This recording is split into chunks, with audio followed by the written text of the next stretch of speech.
Hindi ako yung romantic type. Binatilyo pa lang ako, di na ako ganon. Sa dami-dami ng naging GF ko, wala ni isang pinag-effortan ko sa bulaklak, date, anniversary, Christmas, or birthday. Don't get me wrong, I loved them. In my own way, I tried to show it to them. Hindi lang talaga ako expressive. Hindi ako mushy or cheesy. Walang sugar sa katawan. Ika nga nila. Pero di na ngayon. I met Agatha. And bigla ko lang naramdaman na I want to give her the world if I could.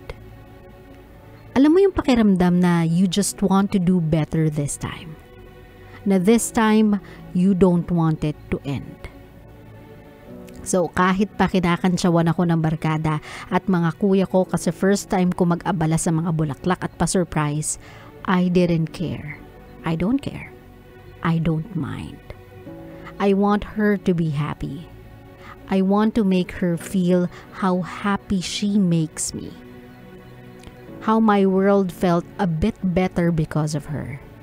How at peace my heart is whenever I'm around her.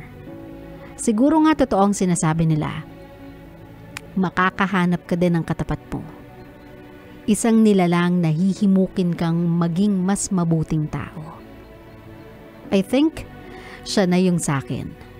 Because since the day she walked into my life, I started falling in love sa version of me when I am with her. Ako si Neil, and she is every love song to me.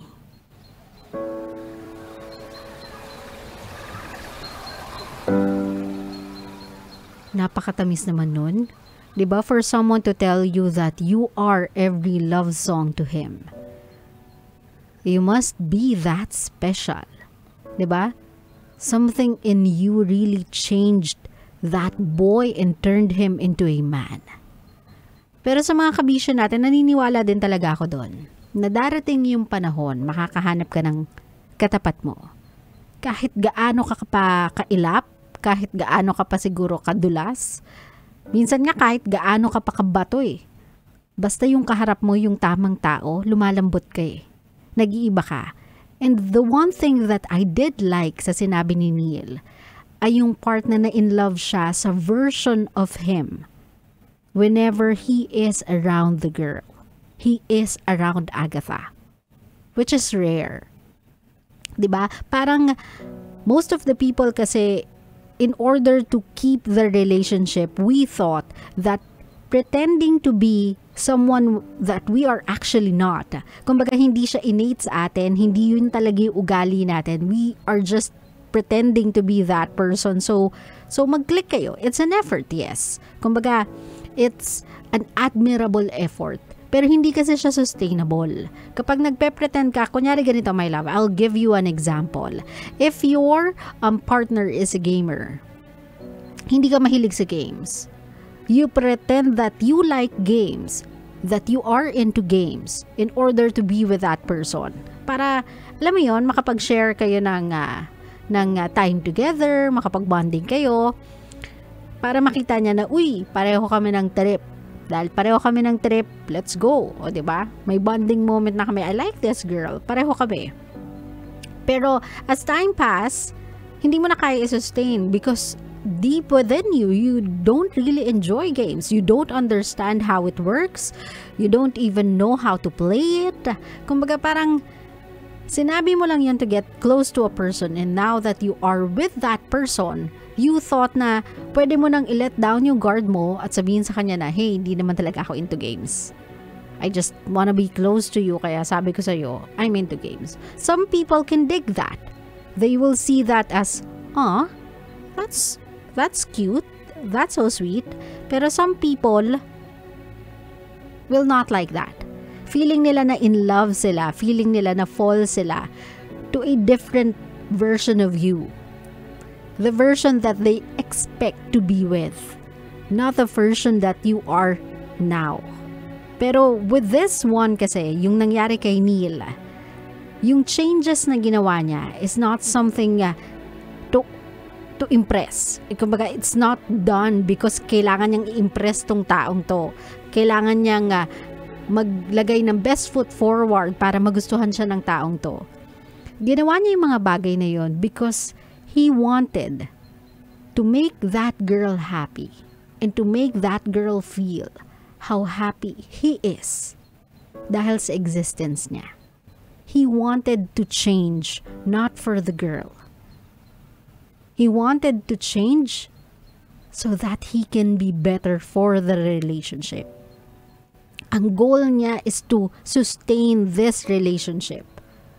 This is not something that I had to do to make it work. This is something that I wanted to do. And feeling ko kasi, my love, yung ganong klaseng change. Yan yung change na pangmatagalan. Yan yung change na nagsimula sa loob palabas. Because now you are enjoying the version that you are becoming. You are no longer pretending. You are embracing the growth. Yun kasi yung pinagkaiba when you pretend to be someone that you are not. You do things because you have to. Pero kapag nag-grow ka as a person, nagkakaroon ka ng progress bilang isang individual, you start doing things because you want to. Because it makes you happy. Because it makes you feel fulfilled to see the love of your life happy. And I think that one is more important.